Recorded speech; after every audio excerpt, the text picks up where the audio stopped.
ఒక కొత్త విషయం మాట్లాడుకుందాము. చాలా మందికి తెలియదు ఏంటంటే ఇంటర్నేషనల్ బార్డర్ అంటే దేశ సరిహద్దులు. ప్రత్యేకంగా ఇండియా బంగ్లాదేశ్ బార్డర్ గురించి మాట్లాడుకుందాము.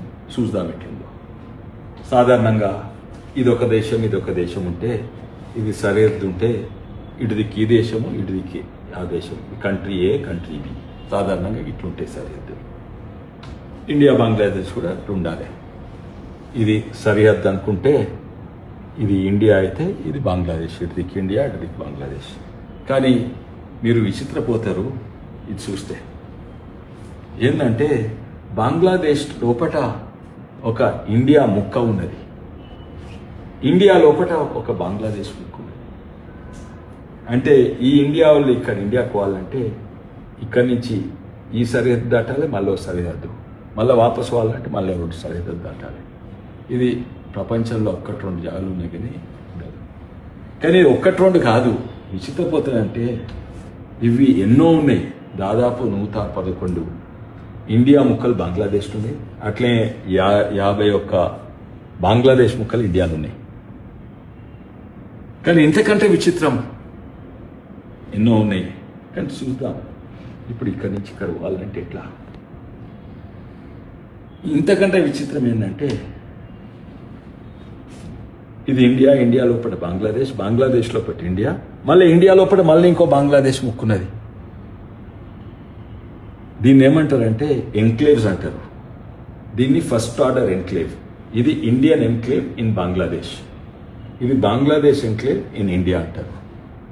ఇది ఫస్ట్ ఆర్డర్ ఎన్క్లేవ్. ఇది సెకండ్ ఆర్డర్ ఎన్క్లేవ్. అంటే ఎన్క్లేవ్, ఇండియా ఎన్క్లేవ్ లోపల ఇంకో బంగ్లాదేశ్ ఎన్క్లేవ్ ఉన్నది. అట్లా సెకండ్ ఆర్డర్ ఎన్క్లేవ్ అంటారు. కానీ ఇంకా మీరు నమ్మరు, ఇంకా విచిత్రపోతారు. ఏంటంటే థర్డ్ ఆర్డర్ ఎన్క్లేవ్స్ కూడా ఉన్నాయి. అంటే ఇది ఇండియా, ఇది బంగ్లాదేశ్, బంగ్లాదేశ్ లోపల ఇండియా, ఇండియా లోపల బంగ్లాదేశ్, బంగ్లాదేశ్ లోపల మళ్ళీ ఇండియా. అట్లే ఇటు దిక్కు కూడా ఉన్నాయి. ఇప్పుడు చూడండి ఉదాహరణ, ఇక్కడ ఉన్నాయన ఇండియా ఆయనకు, ఇక్కడ ఉన్నాయన ఇండియాకు పోదలుచుకుంటే ఏం చేయాలి? వీళ్ళకి ఇక్కడ చుట్టాలు ఉండరు అనుకోండి, అయితే పెళ్ళి అవుతుంది అనుకోండి, ఇక్కడి నుంచి ఇండియా నుంచి బంగ్లాదేశ్ దాటాలి, ఒక్క ఇంటర్నేషనల్ బార్డర్ దాటాలి ఒకసారి ఫస్ట్ టైం. బంగ్లాదేశ్ నుంచి ఇండియాకి దాటాలి రెండోసారి, ఇండియా నుంచి బంగ్లాదేశ్ దాటాలి మూడోసారి, మళ్ళీ బంగ్లాదేశ్ నుంచి ఇండియా దాటాలి, మళ్ళీ ఇండియా నుంచి బంగ్లాదేశ్ దాటాలి, మళ్ళీ బంగ్లాదేశ్ నుంచి ఇండియాకి దాటాలి. 6 సార్లు ఇక్కడ ఈ ఇండియా నుంచి ఇండియాకు వాళ్ళంటే 6 సార్లు ఇంటర్నేషనల్ బార్డర్లు సరిహద్దులు దాటాలి. మళ్ళీ వాపస్ పెళ్ళైనాక వాపస్ పోవడం మళ్ళీ 6 సార్లు, అంటే 12 సార్లు హద్దులు దాటాలి. ఇంతకంటే పిచ్చి బార్డర్ ఎక్కడ ఉండగలుగుతుంది? ఈ పిచ్చిదనం ప్రపంచంలోనే లేదు. కానీ పార్టీషన్ అప్పుడున్న నాయకులు గిట్లనే చేశారు. ఎందుకు చేసారు అవన్నీ తర్వాత చెప్తాం. కానీ దీనివల్ల ఏంది, ఎంతోమంది బంగ్లాదేశ్ వాళ్ళు ఇక్కడికి వచ్చి ఇక్కడ పోయి వాపస్ పోయినారు, ఇక్కడనే ఉండిపోయినరు. లక్షలాదినే కాదు కోట్లాది మంది బంగ్లాదేశ్ వారి కంటే ఎక్కువ మంది ఇక్కడికి వచ్చిండ్రు ముస్లిమ్స్, ఇక్కడనే ఉండిపోయినరు. ఇక్కడ రేషన్ బియ్యము, ఓటర్ ఐడీలు అన్నీ తీసుకున్నారు. ఎప్పటి సంది జరుగుతూనే ఉన్నాయి, మొన్నటి వరకు ఇక్కడే జరుగుతున్నాయి. లక్షలాది కోట్లాది మంది అస్సాం పోయి ఇప్పుడు అస్సాం మాదే అంటున్నారు. ఎంతోమంది బెంగాల్కి వచ్చిండ్రు, బీహార్కి వచ్చిండ్రు, యూపీకి వచ్చిండ్రు. అదే కాక యమునా తీరంలో జుగ్గీస్ అంటారంటే గుడిసెలల్లో వీళ్ళే ఉంటున్నారు, ఉండనిస్తున్నారు. ఇట్లా ఫ్రీగా ఇటు నుంచి అటు పోయేటట్టు. ఇటు నుంచి ఎవరు పోతారు అక్కడ, కానీ వీళ్ళందరూ అయితే ఇక్కడికి కోట్లాది మంది వచ్చిండ్రు. డెమోగ్రఫీ మార్చిండ్రు. అండ్ వీళ్ళు ఓట్ బ్యాంక్గా తయారైండ్రు. ఎవరు ఓట్ బ్యాంక్లో మీకు తెలుసు. ఢిల్లీ మీద జుగ్గీలకు ఎవరు ఓటేస్తారు, అస్సాంలో వీళ్ళు పోయిన వాళ్ళు ఎవరు ఓటేస్తారు. ఇక్కడ నిజంగానే ఇట్లా కొనసాగుతుంది. ఇది 111 ఎంక్లేవ్స్ ఇటుంటే అక్కడ 51 ఎంక్లేవ్స్ అట్టున్నాయి. కానీ ఇది నిజమైన మ్యాప్. ఇంతకుముందేమో ఉదాహరణకి నేనే దించింది, ఇదేమో నిజమైన మ్యాప్ వాషింగ్టన్ పోస్ట్ చేసింది. ఇది ఇండియా, బంగ్లాదేశ్లో ఇండియా ఉంది, ఇండియాలో మళ్ళీ బంగ్లాదేశ్ ఉంది, బంగ్లాదేశ్లో మళ్ళా ఇంకో ఇండియా. దహాలా ఖార్గ్ బారి అని ఒక గ్రామం, థర్డ్ ఆర్డర్ ఎన్క్లేవ్. ఇది నిజమైన మ్యాప్. ఇది కూడా ఇవన్నీ చుక్కలన్నీ ఎన్క్లేవ్స్ అన్నమాట. ఇది అంటే ఇది ఎప్పటి వరకు ఉన్నటువంటి 65 ఏళ్ళు 60 years ఆఫ్ ది స్టూపిడిటీ నడుస్తూ ఉన్నది. ఇంత పిచ్చి బార్డర్లు. బంగ్లాదేశ్లో ఇండియా, ఇండియాలో బంగ్లాదేశ్, బంగ్లాదేశ్లో మళ్ళీ ఇండియా అంట. అట్లేం ఉల్టా 65 ఏళ్ళు ఇట్లా కొనసాగింది. నెహ్రూ ఉన్నాడు, ఇందిరాగాంధీ ఉంది, రాజీవ్ గాంధీ ఉన్నాడు. అబ్సల్యూట్ మెజారిటీ ఉన్నా కూడా ఇట్లా నడిచింది. ఎందుకంటే ఓట్ బ్యాంక్ పాలిటిక్స్ ఏంది? ఎందుకు బార్డర్ లేదు? ఉదాహరణగా ఇక్కడ ఎలక్షన్ జరపాలంటే ఇక్కడ ఈవీఎంలు అవుతాయా? ఇక్కడ ఈవీఎంలు అవుతాయా? ఎలక్షన్స్ జరుగుతాయా? లేకుంటే ఇక్కడ వచ్చిన వాళ్ళు వాపస్ పోతుండ్రా? వీళ్ళు ఓట్ బ్యాంక్గా తయారైతే లేదు. వీళ్ళందరూ ఇక్కడికి వచ్చి సరే రాజకీయాలు పక్కకు పెట్టండి. ఇక్కడ వడ్లు వండిస్తే భారతదేశం కొనుగోలు ఎట్లా చేస్తుంది? ఇక్కడ నుంచి ఇక్కడ 5 కేజీలు ఫ్రీ బియ్యం ఇవ్వాలంటే ఎట్లు ఇస్తారు ఇక్కడికి? అది కూడా పక్కకు పెట్టండి. వడ్లు బియ్యం పక్కకు పెట్టండి. ఇక్కడ కరెంట్ కావాలంటే ఎవరు ఇస్తారు? బంగ్లాదేశ్ ఇస్తుందా? ఇండియా ఇస్తుందా? బంగ్లాదేశ్ ఇస్తుందా? ఇండియా ఇస్తుందా? ఇక్కడ నుంచి కరెంట్ ఇక్కడ ఇన్ని సరిహద్దులు దాటి పోగలుగుతుందా?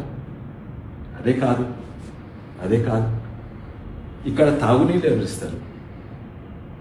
మీకు అభివృద్ధి మీద లేదా? ఇక్కడ గవర్నమెంట్ స్కూల్ కట్టి వస్తుందా? ఇక్కడ గవర్నమెంట్ హాస్పిటల్ కట్టి వస్తుందా? ఇక్కడి నుంచి మందులు పంపుతారా? 6 సరిహద్దులు దాటి 3-4 సరిహద్దులు దాటి అంటే ఇన్నేళ్ళు ఇట్లనే కొనసాగుతుంది. అంటిల్ 2015 మోడీ ప్రభుత్వం వచ్చినప్పుడు, అప్పుడు నేను టీఆర్ఎస్గా ఎంపీగా ఉంటుంది. అప్పుడు 100th అమెండ్మెంట్ నుంచి ఇది సవరణ చేసింది. రాజ్యాంగం సవరణ చేసి అప్పుడు సరి అయిన సరిహద్దులు సరిదిద్దుకున్నారు మోడీ వచ్చినాక. లేకుంటే 65 ఏళ్ళు ఇట్లనే కొనసాగుతుంటే మోడీ వచ్చినాకనే మళ్ళీ సరిహద్దు ఇట్లున్నది. ఇట్లా 65 అంతవరకు ఈ ఓట్ బ్యాంక్ పాలిటిక్స్ ఇవన్నీ నడుస్తున్నాయి. Until Modi government. అప్పుడు 28 May 2015 నేను లోక్సభలో ఉంటుంది. అప్పుడు 100th amendment of the constitution, land boundary agreement between India and Bangladesh. ఇవి ఎన్నో 65 ఏళ్ళు ఎంతో మంది, కొందరు కాంగ్రెస్ నాయకులు కూడా వాళ్ళ నాయకులు చెప్పిండ్రు ఇది మంచిది కాదు, మంచిది. ఎంతో మంది ఆఫీసర్స్ చెప్పిండ్రు ఇట్లా సరిహద్దు ఇట్లుంటే దేశ సురక్షతకు మంచిగా ఉండదు. ఇవన్నీ కూడా చెప్పిండ్రు, అభివృద్ధి కాదు. అదే కాక ఆర్మీ వాళ్ళు చెప్పిండ్రు, ఐఏఎస్ ఆఫీసర్ చెప్పిండ్రు, సొంత కాంగ్రెస్ వాళ్ళు కూడా చెప్పిండ్రు. అయినా కూడా చేయలేదు. ఓట్ బ్యాంక్ పాలిటిక్స్ వల్ల. ఈ అగ్రిమెంట్ తర్వాత ఎక్స్చేంజ్ చేసుకున్నారు ప్రాపర్ బౌండరీ. ఇప్పుడు మొన్న 2015 నుంచి ఆ అగ్రిమెంట్లు అన్నీ గీడున్నాయి.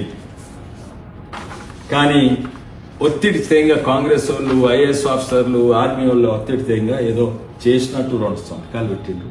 ఇందిరాగాంధీ ఈడ ఏంది ఈ సరిదిద్దుకుంటామని. అప్పుడు 71 వార్ తర్వాత షేక్ ముజీబుర్ రెహమాన్. కానీ iron lady could not implement, did not want to implement and could not implement. Iron lady. కానీ 2015లో మోడీ ప్రభుత్వం వచ్చినాక మోడీ గారు షేక్ హసీనా తోటి, అప్పుడు ప్రతిపక్ష నాయకురాలు మమతా బెనర్జీ అక్కడనే ఉన్నది, వాళ్ళ ముందు అగ్రిమెంట్ చేసిండ్రు, అమలు కూడా చేసిండ్రు. ఇప్పుడు నిజమైన సరిహద్దులు. National security versus vote bank politics ఏది ముఖ్యం? డెవలప్మెంట్, అభివృద్ధి వర్సెస్ ఓట్ బ్యాంక్ పాలిటిక్స్ ఏది ముఖ్యం? Chowkidar versus iron lady. ఇప్పుడు చెప్పాను, చౌకీదారా ఐఎన్ లేడీనా? సురక్షత ముఖ్యమా? ఓట్ బ్యాంక్ పాలిటిక్స్ ముఖ్యమా? ఇది వాస్తవాలు, ఇవి నిజమైనవి. మీరు ఇక్కడ చదవండి. కానీ ఇది మాట్లాడుతుంటే నాకు ఇంకో చిన్న కథ ఆడికొచ్చింది వీళ్ళ గురించి. దీనికి కొంచెం సంబంధం, దీనికి ఒక కనెక్షన్ ఉంది, అందుకే చెప్తున్నాను. వీరు అంబేద్కర్ గారు అందరికి తెలిసి గుర్తుపడతారు, చాలామంది నాకు గుర్తుపడతారు. జోగేంద్రనాథ్ మండల్ అని, ఆయన కూడా SC federation of India Bengal అధ్యక్షుడు ఉండే. అప్పుడు బెంగాల్ ఇండియాలో ఉండేది. పార్టీషన్ కంటే ముందు. ఆయన అక్కడి నుంచి గెలిచిండు. జెస్సోర్ నుంచి జెస్సోర్ కులానా అంటే హైదరాబాద్ సికింద్రాబాద్ పక్క ఉంటే అక్కడి నుంచి గెలిచిండు. అయితే అంబేద్కర్ గారు కాన్స్టిట్యూన్స్ చాలా చదువుకున్న ఆయన.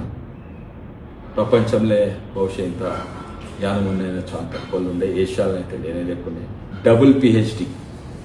వీళ్ళ ముందు గాంధీ నెహ్రూలేమో జస్ట్ లా డిగ్రీ చేసిండు, కానీ ఈయన డబుల్ పిహెచ్డి చేసిండు. ఈయనకంటే పెద్ద సమర్థులు ఉండేది. అయితే ఈయన ఎట్టి పరిస్థితిలా రావద్దని కొంతమంది కోరుకుండే, ఎవరికో తర్వాత చెప్తాను. ఏది కాన్స్టిట్యూన్స్ అసెంబ్లీకి ఎలక్ట్ కావద్దు. అయితే ఈయన అంబేద్కర్ గారు ఎక్కడి నుంచి, ఆయన మహారాష్ట్ర నుంచి. మహారాష్ట్రలో అప్పుడు కాంగ్రెస్ టాప్ ఉండే. అయితే మహారాష్ట్ర నుంచి టికెట్ దొరకకుండా, మహారాష్ట్ర నుంచి నిలబడకుండా చేసిండ్రు. అయితే అంబేద్కర్ ఎక్కడి నుంచి నిలబడాలి? తమిళనాడు నుంచా, కాశ్మీర్ నుంచా, ఎక్కడి నుంచి? అయితే ఈ మహానుభావుడు అప్పుడు బెంగాల్, ఈ మహానుభావుడు జెస్సూర్ కులా నుంచి ఆయన సీట్ త్యాగం చేసి నా దగ్గర నిలబడన్నారు. అయితే బెంగాల్ నుంచి మహారాష్ట్ర అయినా బెంగాల్ అంటే అవి ఇప్పుడు పాకిస్తాన్, తర్వాత అప్పుడు పాకిస్తాన్ అయింది, తర్వాత బంగ్లాదేశ్. ఈయన సీట్ త్యాగం చేసి ఈయనకి ఇచ్చిండు. ఇక్కడి నుంచి గెలిచిండు. ఎక్కడి నుంచి? జెస్సోర్ కులానా నుంచి అంబేద్కర్ బెంగాల్, మహారాష్ట్ర అయినా అక్కడ గెలిచిండు. ఆ ఎలక్షన్స్ అప్పుడు ఈయన ఇంతకుముందు కొట్లాడినప్పుడు కాంగ్రెస్ పార్టీకి విరుద్ధంగా కొట్లాడినప్పుడు అసలు ఎస్సీ అయినా కూడా ఒక పెద్ద గొప్ప కాంగ్రెస్ భూస్వామి పెద్ద లీడర్ తోటి కొట్లాడి గెలిచిండు. అదే సీట్ ఈయన త్యాగం చేసిండు. ఈయన గెలవాలంటే అందరు సపోర్ట్ ఇవ్వాలి, అప్పుడు కష్టంగా ఉండేది. అయితే ఈ మహానుభావుడు ఈయన ఎవరంటే మదన్ మోహన్ మాల్వియా. ఈయన హిందూ మహాసభ అధ్యక్షుడు ఉండే. ఈయన సపోర్టు, ఈయన త్యాగంతో ఈయన బెంగాల్ నుంచి కాన్స్టిట్యూంట్ అసెంబ్లీ గెలిచిండు. ఇది చరిత్ర, వాస్తవాలు చెక్ చేసుకోండి. అదే కాదు, దీనికి బార్డర్కి ఏం సంబంధం అంటే ఈ జెస్సోర్ కులానా ఉన్నది కదా, ఆ రెండు గ్రామాలు నగరాలు పక్క దీని నుంచి గెలిచింది కదా, అక్కడి నుంచి అంబేద్కర్ గెలిచింది కదా. అంబేద్కర్ను ఈ ప్రాంతం గెలిపించిందని ఆ కక్షతోటి ఈడ హిందూ మెజారిటీ ఉన్నా కూడా అది బలవంతంగా పాకిస్తాన్తో కలిపేసిండు. అప్పుడు నెహ్రూ వాళ్ళు, అప్పుడున్న కాంగ్రెస్ ప్రభుత్వం ఈ ప్రాంతం హిందూ మెజారిటీ ఉన్నా కూడా ఇక్కడి నుంచి అంబేద్కర్ను గెలిపించునని అది అక్కడ ఇచ్చేసింది. అప్పుడు ఇన్ఫ్లుయెన్స్ కూడా ఉండే మధ్యలో ఉన్నా, అది కూడా పక్కకు పెట్టి అది ఇచ్చేసింది. ఎందుకు? కక్షణ అంబేద్కర్ మీద. ఎందుకంటే ఈ ప్రాంతము ఈయన గెలిపించిందని పాకిస్తాన్ని కలిపేసింది. ఇది నిజమైన వాస్తవాలు, చరిత్ర. ఇది అందరికి కూడా తెలిసి ఉండాలి.